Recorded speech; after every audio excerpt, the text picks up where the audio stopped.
എത്തിയില്ലേ സാറേ? ആളിവിടെ തന്നെ അന്ന് ചോദിച്ച ഓർമ്മയുണ്ടോ? ലൈറ്റ് കത്തി കുട്ടുകൊണ്ടോന്ന് ചോദിച്ചില്ലേ? അതിനുള്ള മറുപടി ഇന്ന് രോഹിത് ഭായിക്ക് കൊടുത്തത്. ഇവൻ എൻ്റെ ശരീരത്തിലോട്ട് വന്നു തുടങ്ങിയ ഒരു 1-2 ആഴ്ചക്ക് മുമ്പൊക്കെ ഞാൻ 2 പ്രാവശ്യം എനിക്ക് സംഭവിച്ചായിരുന്നു. ഞാൻ എൻ്റെ റൂമിൽ കിടന്നുറങ്ങിയിട്ട് ഞാൻ അവിടെ നിന്ന് താനെ കഴിച്ച് ഞാൻ എൻ്റെ ജോലി സ്ഥലത്ത് 2 മണിക്ക് വന്നായിരുന്നു. ഈ എല്ലാ രക്ഷകർത്താക്കളടുത്ത് ഞാനിപ്പോൾ അതാ പറയുന്നത്. കാരണം നിങ്ങൾ ഈ പഠിച്ചില്ലെന്ന് പറഞ്ഞ് കുട്ടിയൊന്നും സ്ട്രെയിൻ ചെയ്യിപ്പിക്കേണ്ട ഒരാവശ്യമില്ല സാർ. എന്തിനാണ് സാറേ?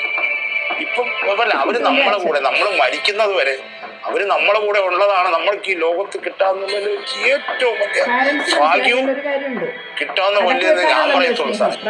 അത് നമ്മളെ ഇതുവരെ പേടിപ്പിക്കുകയോ അല്ലെങ്കിൽ ഞാൻ സത്യം പറഞ്ഞ ഇവിടെ വന്നു കഴിഞ്ഞാൽ ഇപ്പൊ ഞാൻ ഒറ്റയ്ക്ക് ഇവിടെ ഇരിക്കണമെങ്കിൽ എന്റെ ഇവിടെ ഒരാൾ നിൽക്കുന്നതാണെങ്കിൽ എനിക്ക് പലപ്പോഴും ഫീൽ ചെയ്തിട്ടുണ്ട്.